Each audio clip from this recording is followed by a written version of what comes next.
அபார கருணா சிந்தும் ஞானதம் சாந்தரூபிணம் ஸ்ரீ சந்திரசேகர குரும் பிரணமாமி முதான்வகம். காஞ்சி பிரிவா கொப்பல்ங்கிற இடத்துல இருந்தா, அந்த கொப்பல்ல ஊர்ல ரொம்ப ஊருக்குள்ள இருக்கிறதே ரொம்ப கூட்டம் இருந்ததுனால வெளியில ஒரு 3 கிலோமீட்டர் தள்ளி ஒரு சின்ன மலை மாதிரி இருக்கு, அது மேல ஒரு அனுமார் கோவில், அதில் தான் ராத்திரி தங்கினா அப்படின்னும். பக்கத்துல ஒரு கிணறு இருக்கு அப்படின்னு சொல்லியிருந்தா. இவா ராத்திரி வரைக்கும் லைட்டை தூக்கிட்டு ஒரு குடம் தண்ணி எடுத்துன்னு வரலான்னு போனா, போற வழி முழுக்கலும் முள்ளு, எல்லார் காலையும் முள்ளு தேய்ச்சி ஒரே அமக்களம். அந்த முள்ளிலையும் கல்லிலையும் போய் தண்ணியெல்லாம் எடுத்துன்னு வந்து ராப்பொழுது கழிச்சுட்டா வடிகாரத்தால கிளம்பிட்டா பெரியவா. கிளம்பி அடுத்தது யாத்திரை தொடர்ந்து இவா நடந்து வந்தா 11 கிலோமீட்டர் போல நடந்து தாண்டி வந்தாக்க தடைக்கல் அப்படிங்கிற ஒரு இடம். அந்த தடைக்கல்ல ஒரு மாட்டுக்கொட்டை அங்க இருந்தா. அந்த ஊர்ல தடைக்கல்ல ஜனார்தனன் அப்படின்னு ஒரு பக்தர். இந்த ஜனார்தனங்கிறவர் இந்த பெரியவாளோட கூட கைங்கரியம் பண்றவர்களுக்கெல்லாம் பழக்கப்பட்டவர். ஏன்னா ஆனகுந்தி கங்காவதியெல்லாம் இருக்கிறது, இந்த கங்காவதியில வரவாளுக்கெல்லாம் ஒரு சமையல் மேல் பண்றதுக்காக ஒரு ஆளை அழிச்சுன்னு வந்தா. அவர் தான் இந்த ஜனார்தனன். ஸ்ரீகண்டன் அப்படின்னு பெரியவாள்கிட்ட கைங்கரியம் பண்றவருக்கு இந்த ஞாபகம் வந்தது. அதனால இந்த ஜனார்தன் இங்கதான் இருக்கணும் அப்படின்னு எப்படியான அவரை தேடி கண்டுபிடிச்சா, ஒரு வழியா கண்டுபிடிச்சா அவர்கிட்ட சாப்பாடு படுக்க ஏற்பாடு பண்ணலாம் அப்படின்னு சொல்லி வச்சிருந்தான்.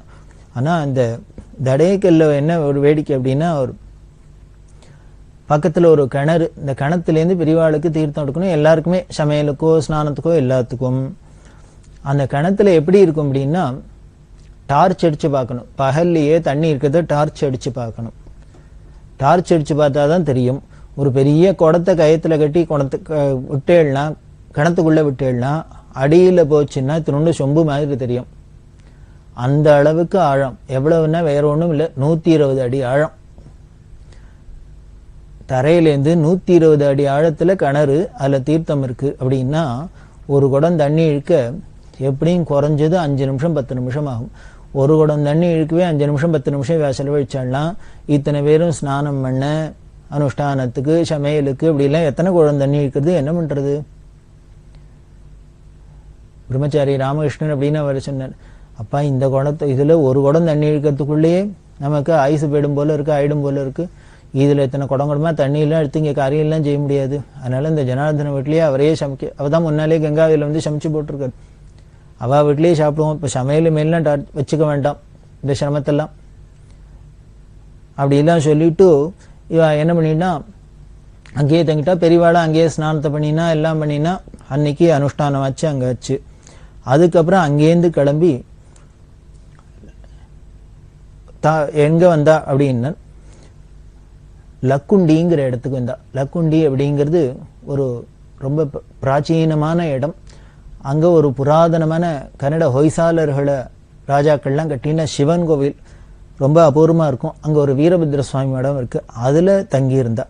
அப்போ காலம்பரை 10 மணி வாக்குல அங்க வந்திருக்கா. அப்படி இருக்கிறது பெரியவா தங்கி இருந்தா. ரங்கன் கவுடு அப்படிங்கிறவர் தரிசனத்துக்கு வந்தார். ரங்கன் கவுட கூப்பிட்டு பேசியிருந்தா, எல்லாம் பண்ணியிருந்தா. பேசிட்டு பெரியவா ஸ்நானம் பண்ணணும். ஸ்நானம் பண்ண போறதே ஏகாம்பரம் அப்படிங்கிறவரை கூப்பிட்டு பெரியவா கிட்ட, அது சரி, நாம வரத்தே முன்னால நாம் காலில் ஒரு பாதுகை போட்டுன்னு வந்தேன், ஒரு தேஞ்ச பாதுகை, அதை எங்க போச்சு தெரியுமோ அப்படின்னா. அந்த பாதுகை எங்க அப்படின்னா இவர் சொன்ன, இப்போ அது தெரியல, எங்க இருக்குன்னு தெரியல, நம்மளோட வரல அப்படின்னு. உடனே இல்ல எனக்கு அந்த பாதுகை தான் வேணும் அப்படின்னா. அவர் சொன்னார், இப்ப அந்த பாதுகை ஏதோ தேஞ்ச பாதுகை, பழைய பாதுகை, அது இப்போ இங்கேயும் இல்லை, எந்த இடத்துல விட்டுட்டு வந்தோம் போனோம் நமக்கு ஞாபகமும் இல்லை.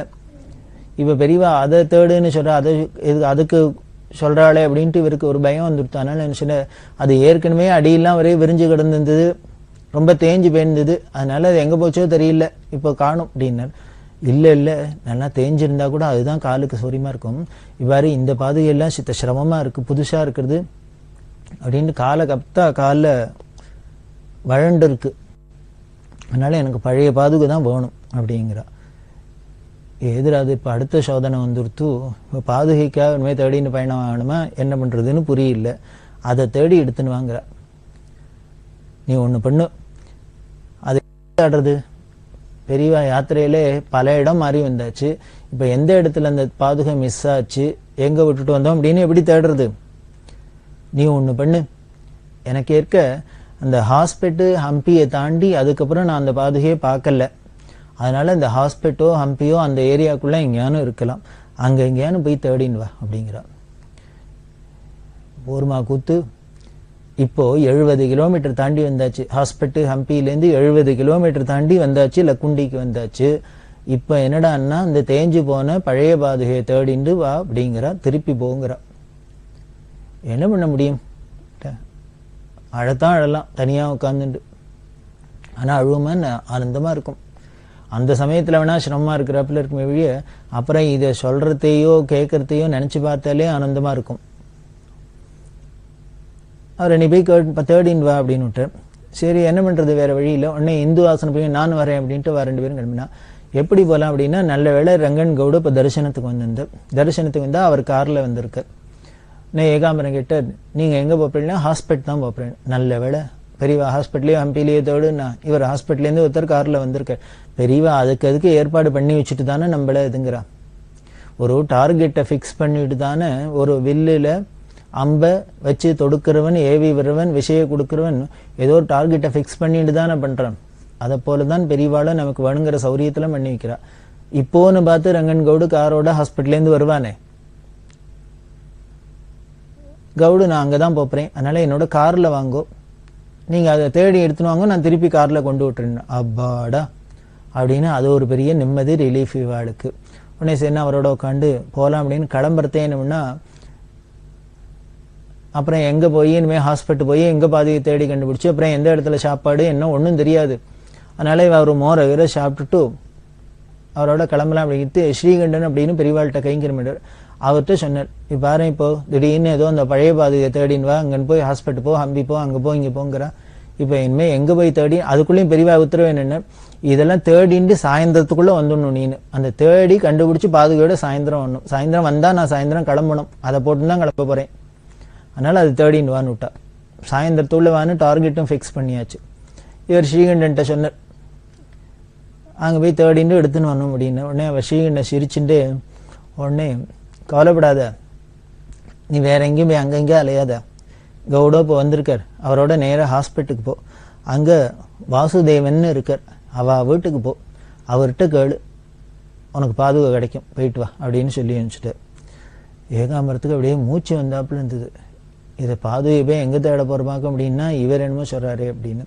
நீ போய் கேளு, அங்கே தான் இருக்கும், போய் வட்டேருந்து வாங்கிட்டு வந்துடும் அப்படின்னு.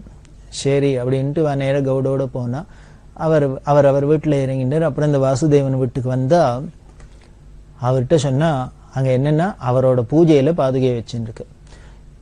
இந்த ஹாஸ்பிட்டலில் இந்த வேணுகோபால சுவாமி கோவில் அப்படிங்கிற இடத்துல தான் நீ இருந்தா பெரியவா, அதுக்கு பின்னாலே இவர் வீடு. அவள்லாம் பரம பக்தா. பெரியவா என்ன பண்ணியிருக்கா, இந்த கிளம்புறதே அதை அங்கே விட்டுட்டு வந்திருக்கா. அதை அவர் ஏதோ எடுத்து வச்சுருக்க பிறகு இவா யார்ட்டையானு கேட்டுப்பேன், ஆஹா இருக்கு இப்போ நீ அது ஒரு உடஞ்சி போன பாதுகை தானே, தேஞ்சு போன பாதுகை, அதனால உடஞ்சது இல்லை தேஞ்சது, நீ தான் வச்சுக்கோயேன் அப்படின்னு சொல்லியிருப்பாவலுக்கு அவள் எடுத்து வச்சுருக்கார். அது ஸ்ரீகண்டனுக்கு ஞாபகம் வந்திருக்கு. அது நல்ல வேளை ஞாபகம் வந்தது. ஒரு சொன்னேன் பொன்னா வாரத்தில் பூஜையிலேருந்து பெரியவா கேட்குறான்னு அவர் உடனே திருப்பி கொடுத்தார் பாதுகையை. இவாளுக்கு உடனே குளிச்சு சாப்பிட்டு எல்லாம் பண்ணுவேன். காலங்காலத்தாலாம் அனுப்பிச்சிருக்கா. உடனே அங்கே மணியர் அப்படின்னு ஒருத்தர் அவாத்தில் போய் ஸ்நானத்தை பண்ணிட்டு 2 பேரும் ஆகாரத்தை பண்ணிட்டா, கவுடு சொல்லியிருந்தேன், நீ எல்லாம் பண்ணிட்டு வாங்கோ, நான் திருப்பி கொண்டு விட்டுறேன் அப்படின்னு. திருப்பி கவுடு வீட்டுக்கு போனால் அவர் காரில் ஏற்பாடு பண்ணி தான் அனுப்பிச்சார். வந்தால் 70 கிலோமீட்டர் வரணும் இல்லையா. இல்லை பெரியவாளுக்கு ஒரு கவலை வந்துடுத்து. பெரியவா யாத்திரை கிளம்புறதுக்குள்ளே சாயந்தரம் அனுஷ்டானத்தை முடிச்சுன்னு கிளம்புறதுக்குள்ளே இந்த பாதுகை எடுத்துன்னு, ஏன்னா இந்த புது பாதுகை பெரியவாளுக்கு காலை ரொம்ப சிரமப்படுத்திருக்கு. அதனால பெரியவாளுக்கு கால் வலி இல்லாத இருக்கணுமே, சௌரியமாக இருக்கணுமே, தான் எடுத்துன்னு வேணுமேனு அவசரமாக பறக்கிறா. 70 கிலோமீட்டரை ட்ராவல் பண்ணி ஆகணும். இந்த வண்டிக்காரன்ட்ட சொன்னால் அவர் தெரிஞ்சவர், வேகமாக ஓட்டுவான்னா அந்த நல்ல சித்திர மாசமா ரோடு நல்ல பழுத்து இருக்கு சுடுறது, அதில் வண்டி வேகமாக வந்தால் என்ன ஆயிடுத்து, அவ்வளோ ஸ்பீடில் வந்தது. இந்த லக்குண்டி வரத்துக்கு 10 கிலோமீட்டர் இருக்கிற சமயத்தில் டயர் பர்ஸ்ட் ஆகிடுது, வெடிச்சு கொடுத்து. போருமா, இனிமே இதுக்கு மேலே சோதனை, இதுக்கு மேலே சிரமம் வேண்டாம். 10 கிலோமீட்டர் டயர் வெடிச்சுடுத்து. என்ன பண்ணுவா? சிவனேன்னு நிற்கிறா. ஐயே என்ன இப்படி ஆயிடுத்தேன்னு. இனிமே இந்த டயரை எடுத்து மாத்தலான்னா விடுங்க முடியல, அப்படி புகையா வருது, கிட்டக்க போக முடியல, அப்படி உஷ்ணமா இருக்கு. அது இனிமே அது குளிர்ந்து அது சாந்தமாகி அந்த உஷ்ணம்லாம் அடங்கி அதுக்கப்புறம் அதை கழட்டி எடுத்து புது டயரை போட்டு இத்தனையும் பண்ணணும். வாசினே நோட்டில் இருக்கிறது வர வழியில என்ன பண்ணினா, அந்த ஹாஸ்பிட்டல்லேருந்து டாக்டர் இனாம்தார்னு ஒருத்தர், கிருஷ்ணமூர்த்தி ராவ் வெள்ளம், அவள்லாம் வண்டியில வரத்தை கிராஸ் பண்ணி போறத பார்த்தா. இவ நடு ரோட்ல இப்படி டயர் வெடிச்சு நிக்கிறதே அவ பின்னால வந்த வண்டி இதை பார்த்துட்டு நின்னுது. என்ன இவாள்லாம் தெரிஞ்சு வளச்சே, என்னாச்சு ஏதாச்சுன்னா, இல்ல பெரியவா அது மாதிரி பாதுகை எடுத்துன்னு வரச்சுன்னா, இந்த பழைய பாதுகை எடுத்துன்னு வந்துனுக்கும் வந்த வழியில இது மாதிரி ஆயிடுத்து, டயர் பெஸ்ட் ஆயிடுத்து அப்படின்னா, சரி அவா கார்ல ஏறிக்கலான்னா அதுல அந்த டாக்டர் இனாம்தாரோட தாயார் குழந்தைகள் எல்லாருமே சேர்ந்துன்னு அதுலயே கார் முழுக்கல மனுஷாலா இருக்கா. இவா 2 பேரும் அதுல ஏறிக்கலாம்னு கேட்க கூட முடியாத அளவுக்கு இருந்தது. அவளும் வாங்க ஏத்திக்கிறேன்னு சொல்ல முடியல, இவாளும் கேட்க முடியல. அப்படி இருக்கிறதே அவ சொன்னா, என்ன பண்ணோம்னா இவ சொல்லிச்சா, நீங்க போய் பெரியவாள்கிட்ட அங்க சொல்லுங்க, கூட இருக்கவாள்கிட்ட பாதுகை கிடைச்சி எடுத்து வந்துன்னு இருக்கோம், இது மாதிரி 10 கிலோமீட்டர்ல பஸ்ட் ஆயிடுத்து, இதை சரி பண்ணிட்டு நாங்க வரோம், எப்படியும் பெரியவா கிளம்பத்துக்குள்ள வந்துடும், பெரியவாள்கிட்ட காதுல போட்டுருங்க, அவ இது விஷயம் தெரிஞ்சாலான்னு இருப்பா அப்படின்ட்டு சொல்லி அனுப்பிச்சா. அதுக்கப்புறம் இவாள் இதெல்லாம் சரி பண்ணிட்டு போயாச்சு. போனா அங்க இவாளும் இந்த இனாம்தார் அவளும் வந்திருந்தா. பெரியவாள்கிட்ட கொண்டு இவர் வச்சர் பாதுகை போட்டுனா பெரியவா கிளம்பிட்டா. பரம சந்தோஷம், கிடைச்சு கொடுத்து. அது கிடைக்காத எப்படி இருக்கும், இவ என்ன அனுப்பிச்சிருக்கா. போதைக்கு போட்டுன்னு கிளம்புறது அவர் என்ன பண்ணினார், அந்த இனாம்தார் பெரியவாள்கிட்ட சொல்லு, குருகுலத்தில் எழுறி அப்படின்னார். நம்ம சம்சாரம் வந்திருக்கா, தாயார் வந்திருக்கா, குழந்தை எல்லாம் வந்திருக்கா, பெரியவாள்கிட்ட சொல்லு அப்படின்னார். ஒரு வழியா பெரியவாள்கிட்ட எல்லாம் சொல்லி எல்லாம் அவளுக்கு அனுகிரகம் எல்லாம் வாங்கி கொடுத்துட்டு பெரியவா அடுத்தது 4 கிலோமீட்டர் தாண்டினா ராத்திரி ஆயிடுத்து. அபார கருணா சிந்தும் ஞானதம் சாந்தரூபிணம் ஸ்ரீ சந்திரசேகர குரும் பிரணமாமி முதான்வகம். அந்த இனாம்தார் பெரியவாள்கிட்ட சொல்லு, குருகுலத்தில் எழுறி அப்படின்னார். நம்ம சம்சாரம் வந்திருக்கா, தாயார் வந்திருக்கா, குழந்தை எல்லாம் வந்திருக்கா, பெரியவாள்கிட்ட சொல்லு அப்படின்னார். ஒரு வழியா பெரியவாள்கிட்ட எல்லாம் சொல்லி எல்லாம் அவளுக்கு அனுகிரகம் எல்லாம் வாங்கி கொடுத்துட்டு பெரியவா அடுத்தது 4 கிலோமீட்டர் தாண்டினா ராத்திரி ஆயிடுத்து. 4 கூட்ரோடு, அந்த கூட்ரோட்ல ஒரு ஸ்கூல், அந்த ஸ்கூல்ல இன்னைக்கு ராத்திரி பெரியவா வாசம் பண்ண போறா. இப்போ இந்த 4 கிலோமீட்டர் நடந்து வரணுமே, அப்படி நடந்து வரத்தே என்ன ஆயிடுத்து அப்படின்னா, பல பேர் அங்கங்க வந்து தரிசனத்துக்கு வருவா போவா அப்படின்லாம் இருக்கும். இல்ல தார்வாட்ல பாலச்சந்திர சாஸ்திரிகள் அப்படின்னு ஒரு பெரிய வித்வான், அந்த தார்வாட் பாலச்சந்திர சாஸ்திரிகள் தரிசனத்துக்கு வந்திருந்தார். அவ சில குரூப் எல்லாம் அழிச்சுன்னு எல்லாரும் வரா. பெரியவா நடு ரோட்ல நடந்து வந்துருக்குது, அப்படியே வந்தா கூடவே நடந்துன்னு வரா.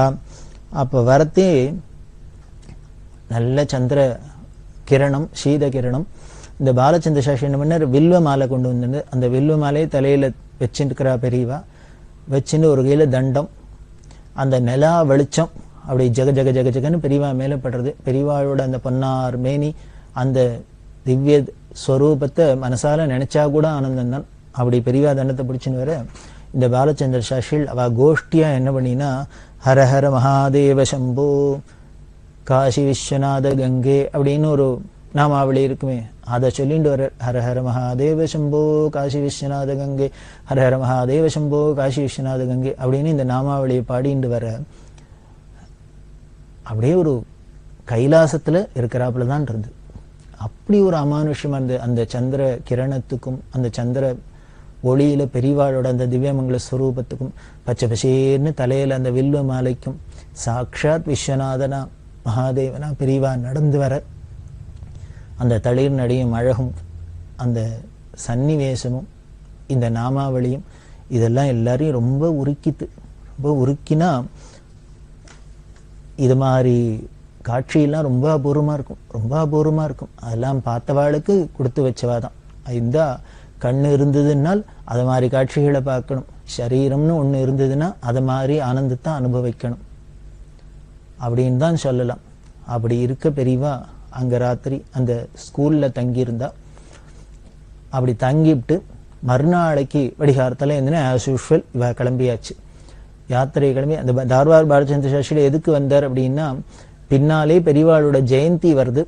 அந்த ஜெயந்திய ஹூப்ளிங்கிற பக்கத்துல இடம், அடுத்து பெரிய ஊர் ஹூப்ளி, இந்த ஹூப்ளியில கொண்டாடணும் அப்படிங்கிறதுக்காக பெரியவாளை தார்வாடுக்கு அழைக்கணும், ஹூப்ளிக்கு பெரியவாளை ஜெயந்தி போது கூப்பிடணும், அங்க எல்லாம் பண்ணணும் அப்படிங்கிறதுக்காக தான் சொல்றதுக்காக வந்திருக்கு, உத்தரவு வாங்குறதுக்காக வந்திருக்கு.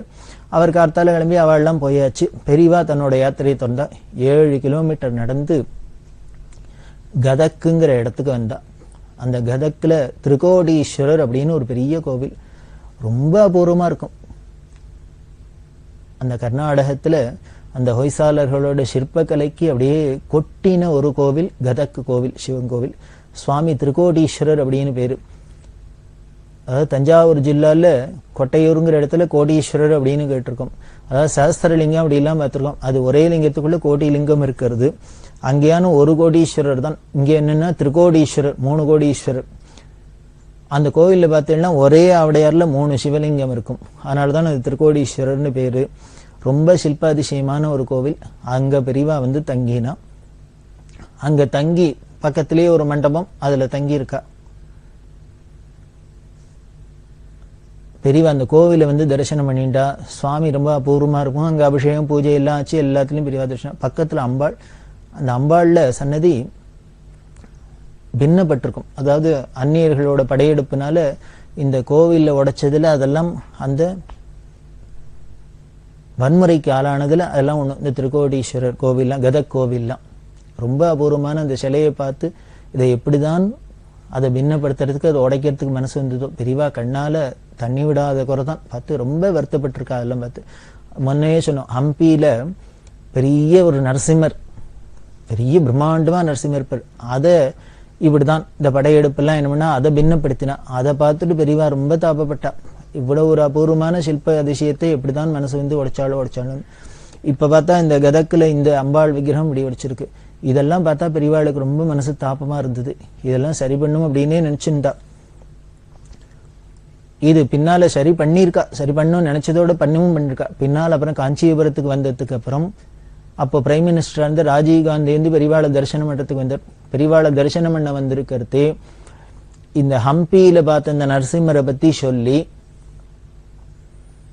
இதை சரி பண்ணினா தேவையில்லை அப்படின்னு சொல்ல, அதுக்கு முன்னாலேயே சில இன்ஜினியர்ஸ் இன்னும் பல பக்தா சில பேர் அவள்லாம் சேர்த்து அதை தான் சரி பண்ண முடியுமா அப்படின்னு பெரியவா கேட்டா, அவள்லாம் போய் பார்த்துட்டும் சரி பண்ணலாம், ஆனா அதுக்கு அரசாங்கத்தோட உத்தரவு வேணும். ஏன்னா அது ஆர்கியலாஜிக்கல் டிபார்ட்மெண்ட்ல இருக்கு, மத்திய அரசாங்கத்தோட பொறுப்புல இருக்கு. நாமளாவே போய் அதை ஒன்றும் பண்ண முடியாது. அவள்கிட்ட ஒரு சம்மதம் இருந்தாதான் பண்ண முடியும் அப்படின்னு பெரியவாள்கிட்ட சொல்லியிருந்தா. பெரியவா அப்ப அதை காதல வாங்கிட்டு வந்துட்டா. யாத்திரையெல்லாம் பண்ணிட்டு முடிச்சுன்னு வந்தாச்சு. அப்புறம் காஞ்சிபுரம் வந்தோடனே ராஜீவ்காந்தி தரிசனத்துக்கு வரத்து பெரியவா இதை ஞாபகம் வச்சுட்டு இப்போ சொன்னா ராஜீவ்காந்திட்ட, இது மாதிரி அதை பண்ணினா தேவையில்லை அப்படின்னோடனே ராஜீவ்காந்தி டெல்லிக்கு போனார். உடனே அதுக்கு தக்க அதிகாரிகள் யாராரோ என்னெல்லாமோ எல்லாரையும் கூப்பிட்டு அப்புறம் ஒவ்வொரு ஸ்டேஜ்லையும் பெரியவாளோட அட்வைஸை கேட்டுண்டு அதுக்கப்புறம் அதை சரி பண்ணிவிட்டா. இது பெரியவாளோட சாதனைகள்ல இதெல்லாமும் ஒண்ணு. அப்படி எல்லாம் வந்துட்டு இந்த திரிகோடீஸ்வரர்ல இருந்தா. அந்த திரிகோடீஸ்வரர் கோவில்ல பார்த்தீங்கன்னா பெரியவாளுக்கு ஸ்நானத்துக்கு போனா அங்க ஒரு நடபாவி அப்படின்னு, அதாவது கர்நாடகா எல்லாம் என்ன பண்ணும், நடபாவி அப்படின்பா. பெரிய கிணறா இருக்கும், அதுக்குள்ள படியெல்லாம் இருக்கும். எல்லாரும் இறங்கி போய் உள்ளுக்குள்ள தண்ணி எடுத்துக்கலாம், ஸ்நானம் பண்ணலாம், எல்லாம் பண்ணலாம். இந்த ஏகாம்பரம் இவாள்லாம் என்ன பண்ணினா முதல்ல அதுல போய் குமரேசன் ஏகாம்பரம் அவள்லாம் முதல்ல வந்த அன்னைக்கு போய் அங்க ஸ்நானம் பண்ணலாமாக்கும் அப்படின்ட்டு உள்ளுக்குள்ள போனா அதுல ஏதோ 2 குழந்தைகள் உள்ளுக்குள்ள நீச்சல்லாம் அடிச்சுட்டு விளையாடி இருந்தது. சரி நல்லா இருக்கும் போகலாம் அப்படின்ட்டு உள்ளுக்குள்ள போனா அப்படி ஒரு கும்பி நாத்தம், துர்நாத்தம். இவாளால கொமட்டின்னு வந்துடுத்தோ, அதுல ஸ்நானம் என்ன பண்ண முடியாது, பல் தேய்க்க முடியாது, ஒண்ணும் பண்ண முடியாது அப்படின்ட்டு ஏறி வந்துட்டா. பக்கத்துல எங்கேயோ போய் ஸ்நானம் பண்ணிட்டு வந்தா. ஆனா பெரியவாளுக்கும் என்ன பண்றது, 1/2 கிலோமீட்டர் 1 கிலோமீட்டர் ஏதோ ஒரு கிணறு இருந்து அந்த கிணத்துலேருந்து தீர்த்தம் கொண்டு வந்து பெரியவாளுக்கு ஸ்நானம் பண்ண வச்சா. அப்படி இருந்தா ஒரே கூட்டம் வந்துடுத்து. இதுவும் பெரிய ஊர், கூட்டம் வந்துடுத்து. கூட்டம் வந்தா பெரியவாளை சமாளிக்கவே முடியல. அப்படி கூட்டம் வந்து பார்த்துட்டே இருக்கு. பெரியவா ஸ்நானம் பண்ணிட்டு அந்த கூட்டத்தை சமாளிக்கிறதுக்காக அந்த திண்ணை மேலே ஏறி நின்று தரிசனம் கொடுத்தா கூட்டத்தை கவர் பண்ணலாம். அப்படின்னா திண்ணை ஒரே உயரமா இருக்கும், எப்படி ஏறுது? உடனே கூட இருக்கிறவா கைங்கிரிமினர் ஆபீஸ்ல இருந்து ஒரு ஸ்டூலை கொண்டு வந்து போட அது மேலே ஏறிண்டு அதுக்கப்புறம் திண்ணை மேலே ஏறி பெரியவா தரிசனம் கொடுத்துட்டு இருக்கா. அப்படி கொடுத்துன்னு இருக்கிறது அந்த ஒரு கன்னடக்காரரும் அடுத்து இன்னொருத்தர் முண்டாசெல்லாம் கட்டுன்னு வந்தவர். இந்த கூட்டத்துல வந்தவர் நேர நிமிட பெரியவா காலை இறுக்கி பாதத்தை பிடிச்சுட்டார். கூட இருந்தவெல்லாம் எதிரே பார்க்கல. பெரியவா இப்பதான் அந்த கிணத்துல ஸ்நானம் எல்லாம் பண்ணிட்டு 70 படி இறங்கணும். இவ்வளவு அமக்களமாயி வந்திருக்கா. அது வேடிக்கை என்னன்னா, அந்த கிணத்துல இவ முத நாள் போயிட்டு அதுல ஒரே துர்நாத்தமா இருக்கு, கும்பி நாத்தம் அடிக்கிறது, அதுல ஸ்நானம் பண்ணல அப்படின்ட்டு வந்துட்டா. ஆனா பெரியவா என்னட்டா மறுநாளைக்கு அதிலே போய் ஸ்நானம் பண்ணிட்டு வந்திருக்கா. வேற வழி இல்லை. இவாளெல்லாம் பேசணும். ஏகாம்பரம் சொல்லுவார், வேற வழி இல்லை, பெரியவா குளிச்சானே அவங்க ஒரு அமுக்கு முழுக்கு போட்டுட்டு அதை ஆச்சமனம் பண்ண கூட முடியல. அப்புறம் சந்தி இந்தியும் எடுத்து வெளியில வந்து வேற தண்ணியில பண்ணிக்கலான்னு வந்துட்டோம். அப்படி இருந்த தண்ணியில பெரியவா பாட்டுக்கு ஸ்நானம் பண்ணிட்டு வந்துட்டா. ஸ்நானம் பண்ணி விவிலாட்டுன்னு வந்து பார்த்தாக்க இத்தனை ஆச்சுன்னாக்க எவனோ யாரோ ஒருத்தர் வந்து ஒரு பக்தர் காலை பிடிச்சிட்டார். இவர் ஏகாம்பரத்துக்கு கோவம் வந்துருத்து.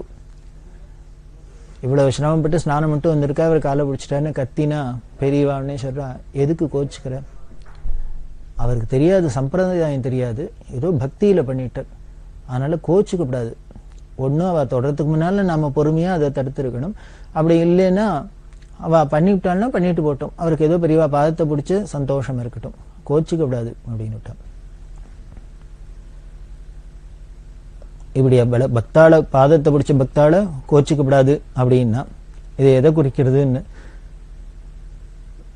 ராமாயணத்துல சொல்றாரே, யாரா இருந்தா என்ன, ராட்சசனா இருந்தா என்ன, விபீஷணா இருந்தா என்ன, குரங்கா இருந்தா என்ன, யாரா இருந்தா என்ன, சகிருதேவ பிரபன்னாய தவாஸ்மீதி ச யாச்சதை அப்படிங்கிற, என்ன ஒரு தரமானும் நீ தான் புகலிடம் அப்படின்னு என்கிட்ட வந்து யாச்சகம் பண்ணிட்டானா, என்கிட்ட விழுந்துட்டானா அவனை காப்பாத்துறதுதான் என்னோட விரதம் அப்படின்னு சொல்றாரு இல்லையா. அது ராமர் சொன்னதுதான் இங்க ஞாபகம் வருது. யாரா இருந்தா என்ன, அவருக்கு ஆச்சாரம் தெரிஞ்சா என்ன, தெரியலன்னா என்ன, எப்படி சம்பிரதாயம் தெரிஞ்சா என்ன, தெரியலன்னா என்ன, பெரியவாளை பார்த்தோன்னு பாதத்தை பிடிக்கணும்னு தோணு பிடிச்சிட்டேன்னா இவ்வளவு பரம பக்தி தானே, பழுத்த பக்தி தானே. அவருக்கு அனுகிரகம் தான் பண்ணுவாளே வழிய பெரியவாளுக்கு ஒரு கோபமும் இல்லை, நமக்கு தான் கோபம் வரும்.